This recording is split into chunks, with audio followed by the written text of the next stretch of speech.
Премьер-министр Геннадий Гагулий, открывая первое заседание обновленного кабинета министров Абхазии, выразил уверенность, что работа правительства будет эффективной и плодотворной.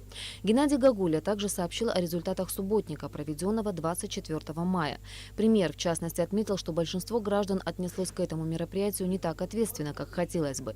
Геннадий Гагулий обратил внимание глав администрации городов и районов на необходимость закрепления территорий за конкретными предприятиями. Спрос будет с предприятий, которых вы закрепите за территориями. Это предприятия, вот, например, говорит, если о столице, любые министерства и ведомства, находящиеся на территории, являются отдельными предприятиями. Они подлежат также распределению, как и все остальные организации, независимо от форм собственности, независимо от подчиненности. 35 основных и 7 дополнительных вопросов повестки дня рассмотрели члены правительства на очередном заседании Кабинета министров Абхазии. 27 вопросов касались назначений руководителей и заместителей министерств и ведомств. Почти все госчиновники сохранили за собой занимаемые должности. Среди новых назначений заместитель министра финансов и руководитель управления казначейства Абхазии Саид Губаз, а также исполнительный директор фонда репатриации Инвер Чамагуа. Члены правительства одобрили проект постановления о подписании протокола о консультациях между Министерствами иностранных дел Абхазии и Венесуэлы, а также о заключении меморандума о взаимопонимании между Абхазией и Науру по вопросам сотрудничества и взаимодействия в международных отношениях. Кроме того, между двумя странами будет заключено соглашение о безвизовом режиме.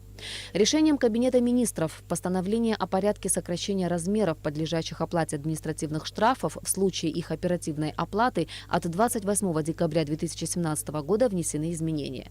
Теперь данное постановление не распространяется на водителей, управляющих автотранспортным средством в нетрезвом состоянии и не имеющих водительских прав.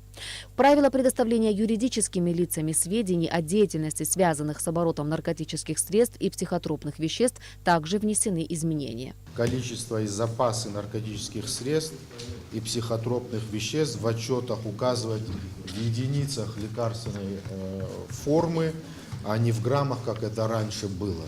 То есть в ампулах, таблетках и так далее. Так как один и тот же препарат может быть в разных лекарственных формах, это делается с целью ужесточения более тщательного надзора и контроля за использованием данных средств. Постановлением правительства Абхазии с 1 января 2019 года государственную абхазо-грузинскую границу разрешено будет пересекать по виду на жительство. Единственным изменением от остальных редакций, от действующей редакции данного постановления является то, что теперь границу можно будет пересекать при предоставлении вида на жительство с национальным паспортом. Такое же постановление, мы его ежегодно продлеваем. Решением Кабинета министров движимое и недвижимое имущество Сухумского гидрофизического института передано в ведение Института экологии Академии наук Абхазии, а у Калдахварской школы-интерната появится собственное автотранспортное средство. Ирина Аршба, Беслан Джинджал, Абхазское телевидение.